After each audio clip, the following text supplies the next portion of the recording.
A few weeks ago, I posted a video titled Gifted but Confused, where I spoke about the fact that if you have the potential to do several or many things very well, you will most likely be confused or conflicted as to what to do with your life. Because the irony of gifts or giftings is that the more gifted you are, the more conflicted you will be. And many people identified with that video. They were grateful for it. They thanked us, and we thank you. Okay, that's why we do this. However, as you might imagine, that 20-minute video did not answer every single question about being gifted and confused, and several people have reached out wanting more help in that area.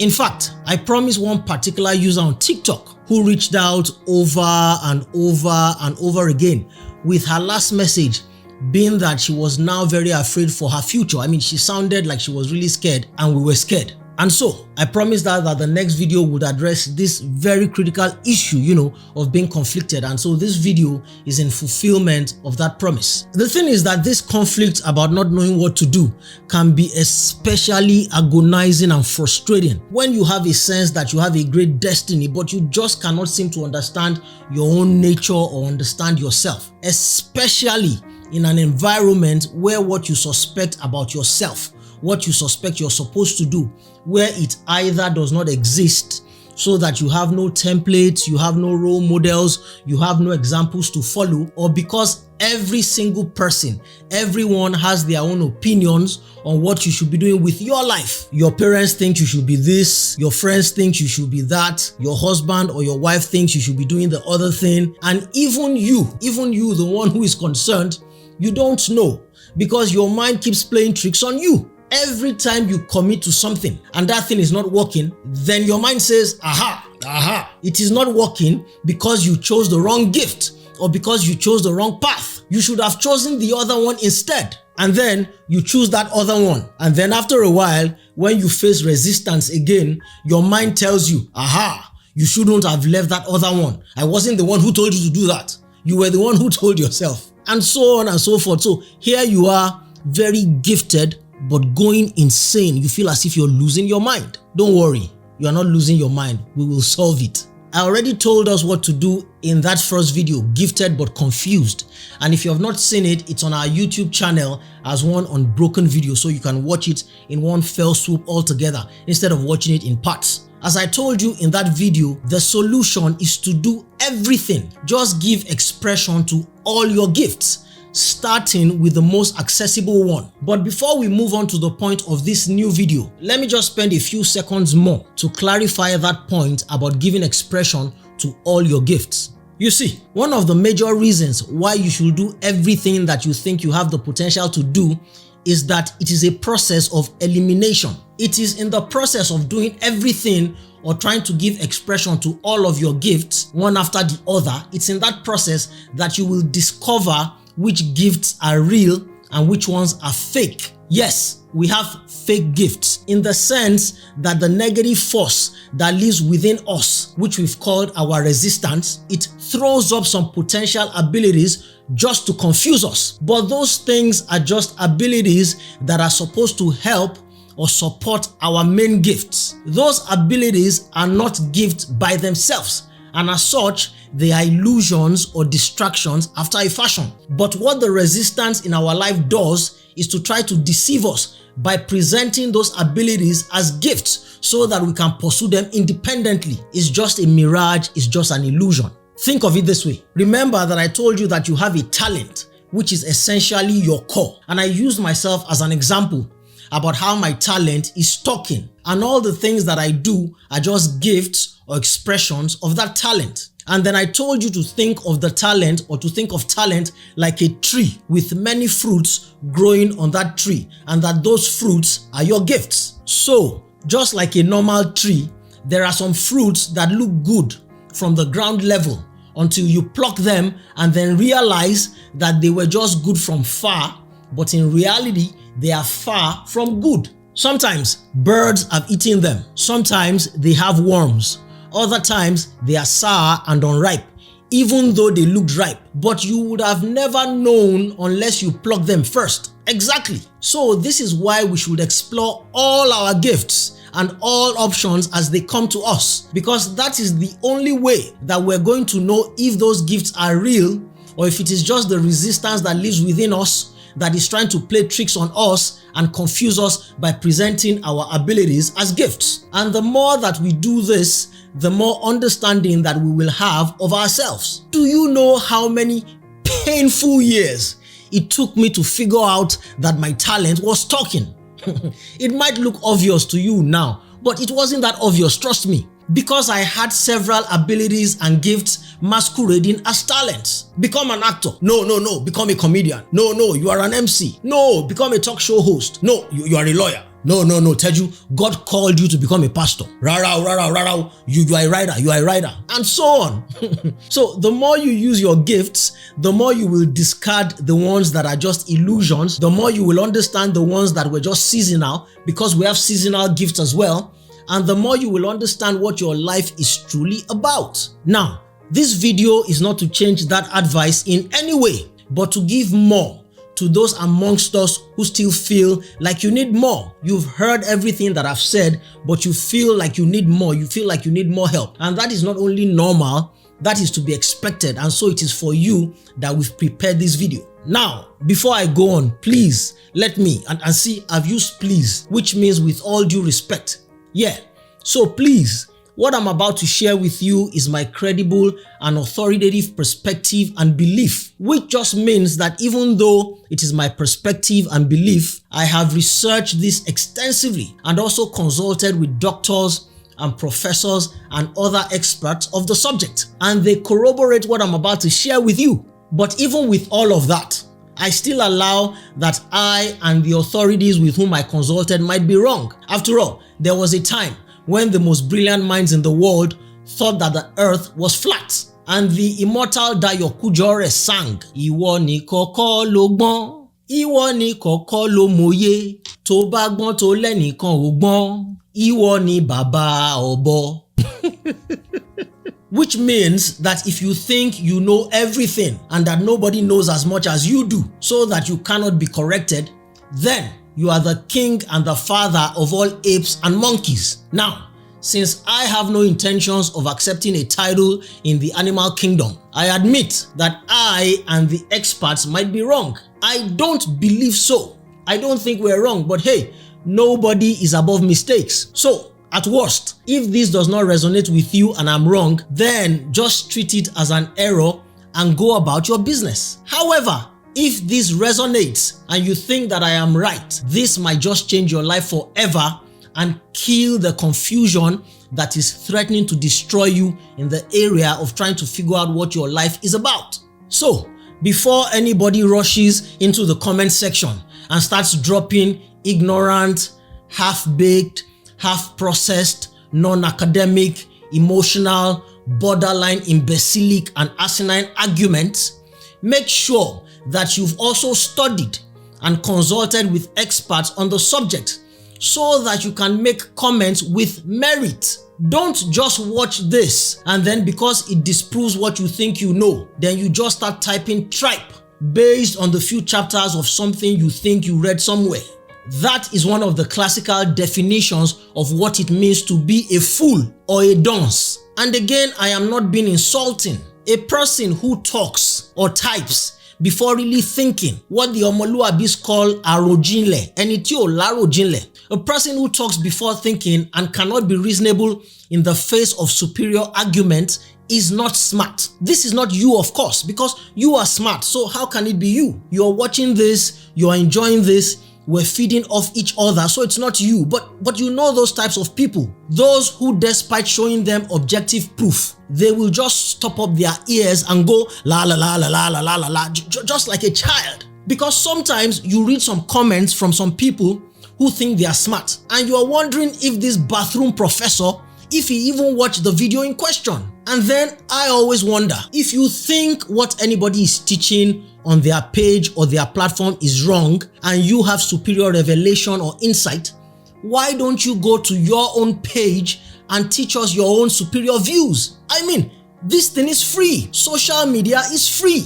YouTube is free. And you can teach the world your own views too. Surely, that is better than trying to get cheap attention by coming to type tripe under the comment section of somebody else's page. But these low-rent keypad warriors will never do that. And that's why they say that talk is cheap. It is easier to type rubbish in the comment section of somebody else's page than to do the actual work of building an audience and feeding them valuable content. And also, as I explained to you in a past video, these people also don't know that they are being possessed by the resistant force of life that is trying to stop you from doing your own work. So when some people type comments that are designed to attack and to hurt you, they don't realize that they've yielded themselves up to the opposing force of life that is designed to attack those who build. Because people who are possessed by the force of positivity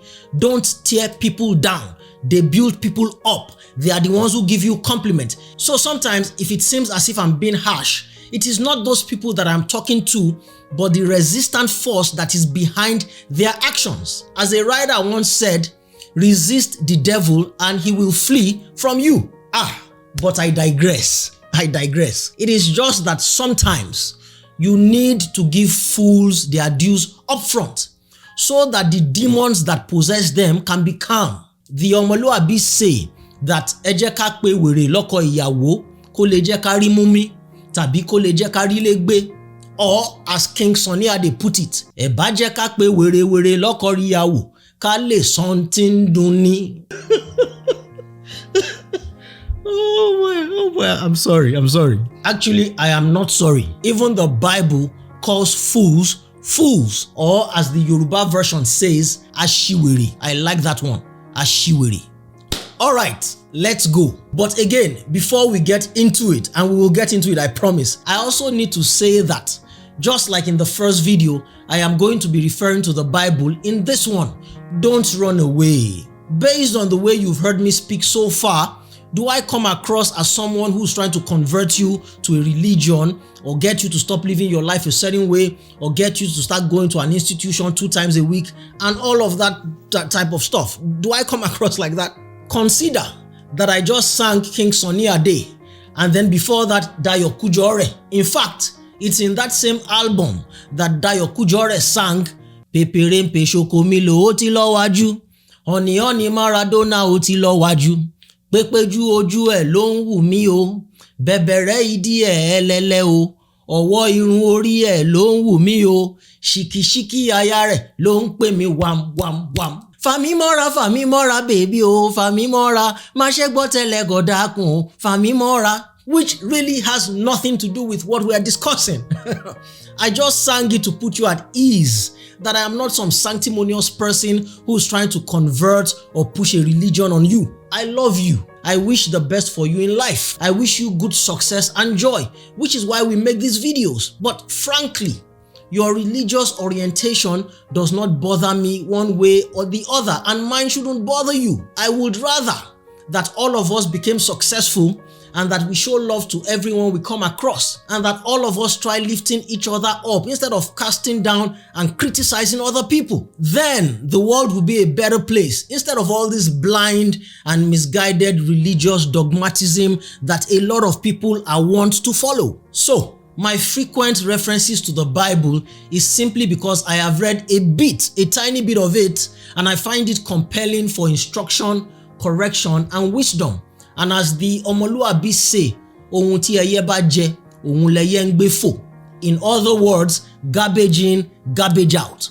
You are the sum total of what you consume, and you will eventually and invariably put out that which you take in. That's all. So, cool down. When you hear references to the Bible or Jesus or David or Abraham, don't just fondagbe. In other words, don't run away. Nobody is trying to push a religion on you. Look, if it makes you feel better, take them as fables or stories, because some people actually take pains to point out to me in the comment section whenever I make references to the Bible that do you know that the Bible is just a collection of stories and that the characters to whom I refer, those characters did not exist. To which I reply, When then? So what? Have we nothing to learn from fables and moral stories? Isn't that how we were raised? I mean, if you're African, even if you're not African. So forget the bone and pick the meat. If it's just a story, it is no less impactful simply because it's a story. Abi kilem bakana, what's all the unnecessary fuss? And so, let's get into the meat. What if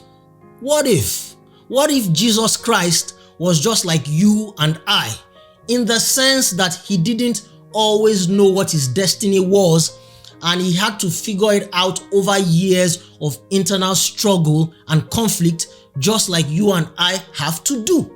What if he didn't automatically know that he was the Son of God as soon as he was born, and that he was born to die for mankind, according to how Christians believe it? What if he also had to work out his identity through much conflict and pain over time? If that is even remotely true, then it means that there is nothing wrong with you and I, and that just like Jesus, we will also ultimately figure it out. And I believe that this was the case. For the Bible records of Jesus that this high priest of ours understands our weaknesses, for he faced all of the same testings and temptations that we do, yet he did not sin. Of course, this does not mean that Jesus faced every single test or difficulty known to man, but rather that he faced every single primary test from which all other specific tests derive. He might not have been tempted to eat an entire bucket of ice cream in one sitting while watching television and procrastinating, but he had to deal with being disciplined with food and work as well. So that's what that verse means, that at the root of all primary tests and temptations, he was also tempted like we are. And since the issue of our identity and destiny and calling and what we were created to do is such a major issue in all our lives, I find it hard to believe that the person who, according to Christians, is the Son of God who was born to save mankind did not spend some time figuring his identity and destiny out as a child and a young adult in a culture that was not expecting the Savior to show up in the way and in the form that he did. If what the Bible says is true, that he understands what you and I face because he also faced our weaknesses, how can the person born with the greatest destiny in human history, according to Christians again, how can that person not have dealt with identity conflict at some point? Well, I have told you that I believe that he did, and I will explain just a bit of that in this video, because that subject is vast and we don't have time to go into all the nuances. But I will show us just a bit, not to disprove established theology or to worry you or to change what you believe or to start some esoteric argument that shows that I have superior revelation and that I have seen what nobody else has seen. Because the truth is that, as I have said, there are also other experts and authorities in the field who agree with this perspective. In fact, let me read to you a few lines from Lori Beth Jones in her book, Jesus CEO, Using Ancient Wisdom for Visionary Leadership, which was recommended to me a few years ago by a doctor of theology. The day that I read these lines that I'm about to read to you, I felt goosebumps all over my body and electricity went through me, because I had had this insight for years, but I had been too afraid to talk about it, because you know how people get about religion, especially coming from somebody who hadn't gone to seminary and who wasn't trained as a preacher. They don't want you to touch what they believe at all. In fact, someone whom I used to respect in the church told me not to even talk about Jesus at all. He said, teach other things in the Bible, don't mention Jesus. Just leave Jesus alone. I know, sounds ridiculous, but people will do anything to safeguard the status quo and what they believe, which is ironically what the teachers of the law were doing in Jesus's day, while Jesus was trying to change the status quo. How people don't see that irony is beyond me. So, to pick up a book and to find a big and established author corroborating what I received in my own closet in private, which nobody told me, That was a big deal for me. Let me read what she said.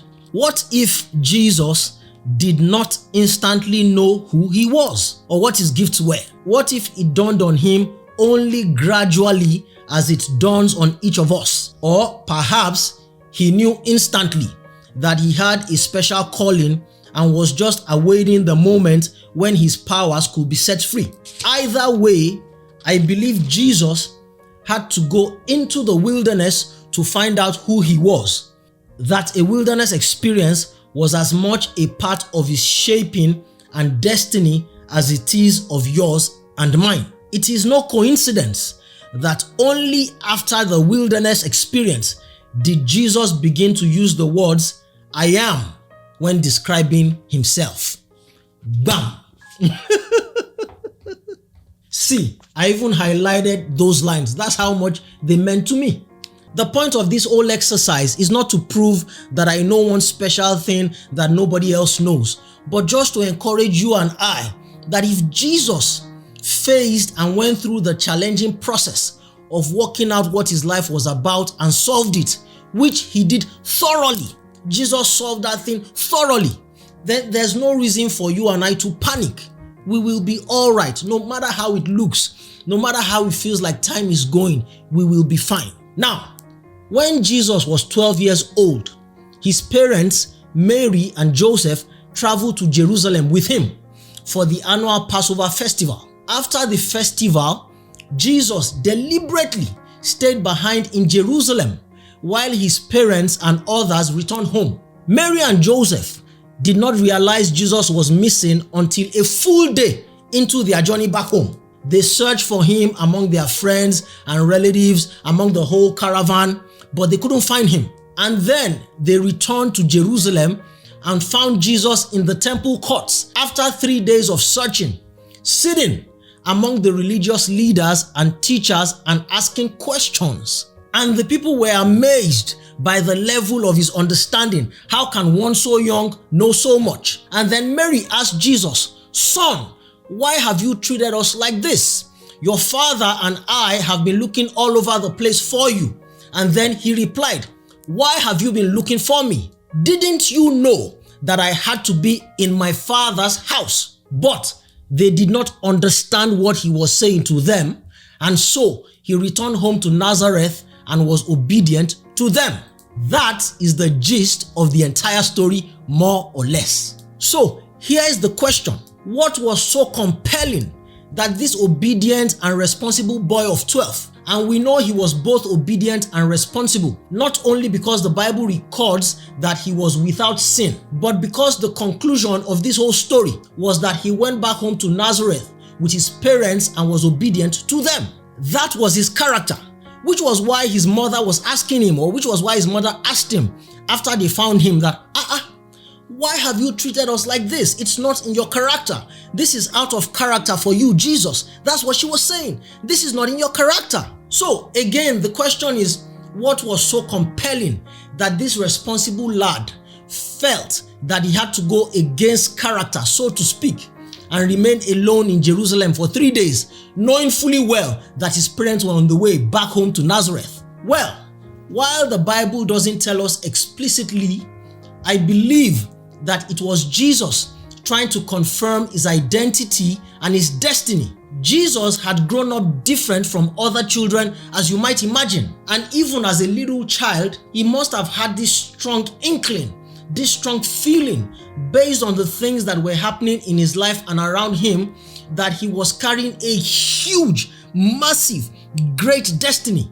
But just like you and I, nobody could tell him exactly what that destiny was and what he was supposed to do or who he was supposed to be, even though there had been prophecies going back for thousands of years about him. And then, even as he grew older and he started to believe that he was this Messiah and this Savior that the Israelites were expecting, that they had been expecting for thousands of years, there was nothing about what they were saying or teaching in the synagogue about the Messiah that pointed to the type of Messiah that he was going to be. They were expecting a military ruler, and yet he was coming as a teacher, a healer, a spiritual liberator, and the lamb that was to be slain, etc. In short, he was not coming with violence and force, which was not what they were expecting. They were expecting a military leader who would come and overthrow the Roman Empire. And further to that, it was not as if the resistant force in his life, represented as the devil, it wasn't as if the devil was just folding his hands and looking on as Jesus progressed in life. This same force that had tried to kill him when he was just a baby, that had made him and his parents flee to Egypt. So that internal resistance too would have been there all along, trying to frustrate and confuse him, telling him that how can you believe that you are the Messiah and the Savior that the scriptures have foretold and prophesied about? You are the son of an ordinary carpenter in Nazareth, for that matter. You. In fact, at the beginning of Jesus' ministry, one of his first disciples, Philip, told someone whom he was trying to recruit to join Jesus, Nathanael. He told Nathanael that, "Come, we have found the one that we've been waiting for, the one that Moses and the prophets spoke about, Jesus of Nazareth." And then Nathanael said, How can any good thing come from Nazareth? Nazareth of all places. How? So, can you not imagine that even as Jesus was growing up and was beginning to understand that, I am the Savior that these people have been expecting? Can you not imagine that the resistance in his mind would have been telling him exactly what Nathanael said?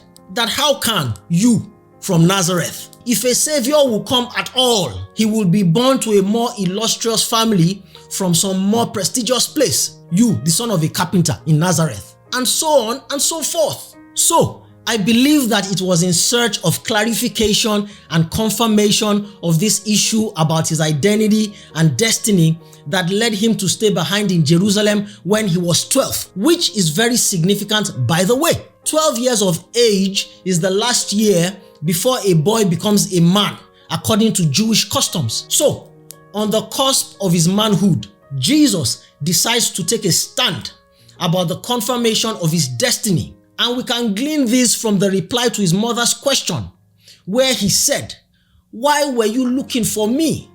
Didn't you know that I had to be in my father's house?" There are two parts to that answer.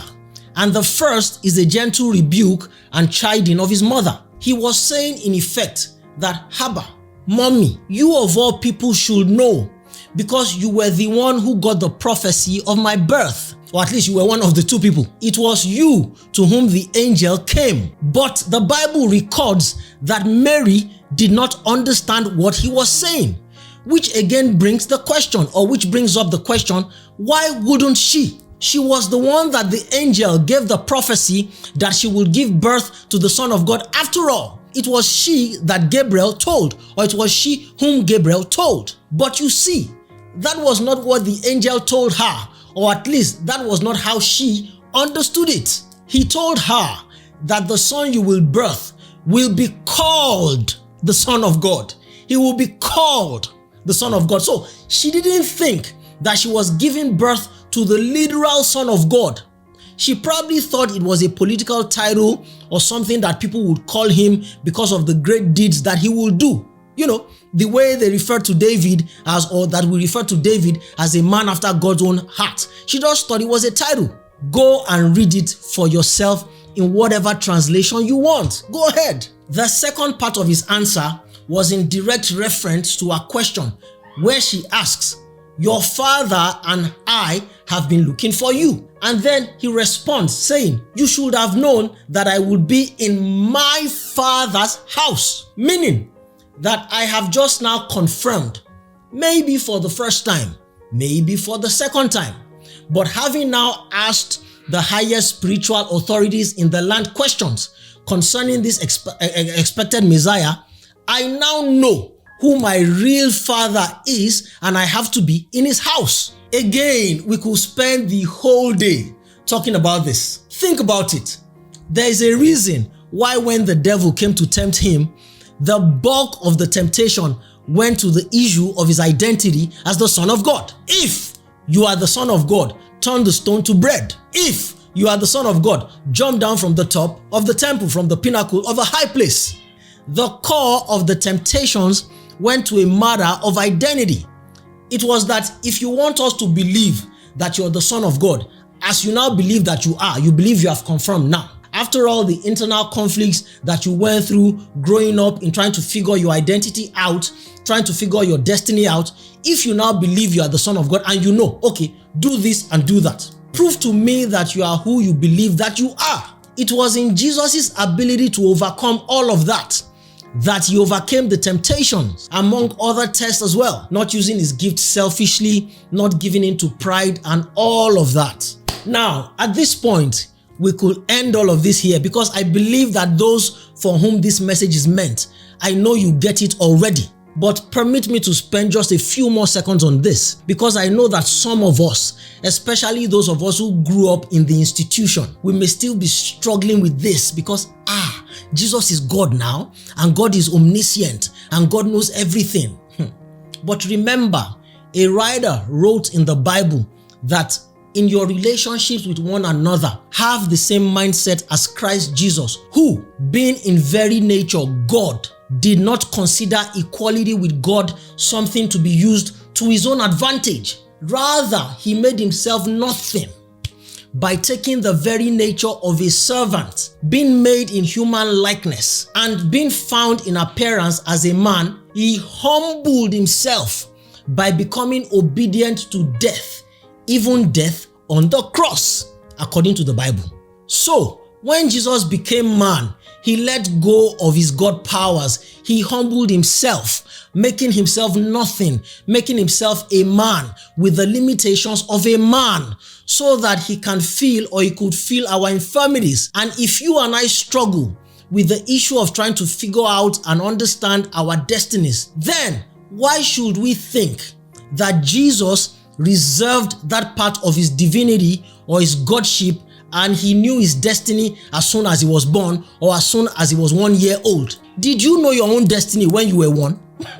I didn't. It took me years. I struggled. Some of us are still struggling, and yet he understands because he passed through what we passed through. At any rate, when we put scriptures together and compare them as we should and as we have done, it doesn't support that. Just like you and I, Jesus the man did not know everything. One day, he was teaching his followers about events to come in the future, and he said, "But about that day or hour, no one knows, not even the angels in heaven, nor the Son, but only the Father."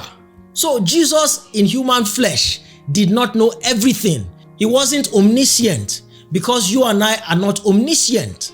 Otherwise, the Bible would not have been able to say that he understands all our weaknesses or was tempted in every way just as we are. And yet, I know that some will still struggle with this. A whole Jesus. How can you ever say that Jesus was conflicted? A whole Jesus. It's not me. The Bible records that in the Garden of Gethsemane, just before his death, he was so worried that he started sweating blood. Blood. Have you ever sweated blood with all your worry? Do you know the amount of conflict and worry that has to exist in a person so that they start sweating blood? Blood. Look, we can spend the next day breaking this thing down. But as I have said in the beginning, this was not about theology. This is about empowerment and encouragement, inspiration. The point of all of this is that if you are confused and conflicted as to what your destiny is, especially because you feel the weight and the responsibility of a great destiny upon you, then I say to you, congratulations. Congratulations. You are destined for great things. And it is for that reason that you are conflicted. That is why the resistant force of your life will do anything to make sure that you do not get a hang or idea of what your life is about. And it will do everything to confuse you. But it's a lie. As the Omoluabi say, Irola Banibe. If Jesus could navigate it to fulfill the greatest destiny in the history of mankind, according to Christians, then you will too. I will too. Why? Because he said, greater things than what I did, you will do too. And even if you believe that the Bible is just a collection of stories, you know at least that there is a historical figure called Jesus, or actually Yeshua, who lived and has had arguably the single greatest impact on humanity. The way that we date our calendars today, AD, goes to the very existence of Yeshua.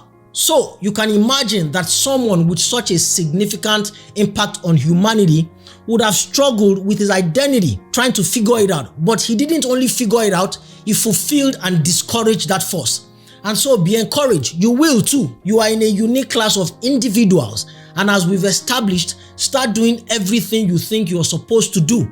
Start exploring all of your giftings, starting with the lowest hanging fruit or the most accessible one. All right, that's it. I will see you on the next one. Oh yeah, keypad warriors, it's your time. Start typing. The Bible is not a storybook. How can you? How can you? You need revelation. After fasting for 365 days and 768 nights, it must be revealed only by revelation. Only people who go to the seminary are allowed to teach. How can you?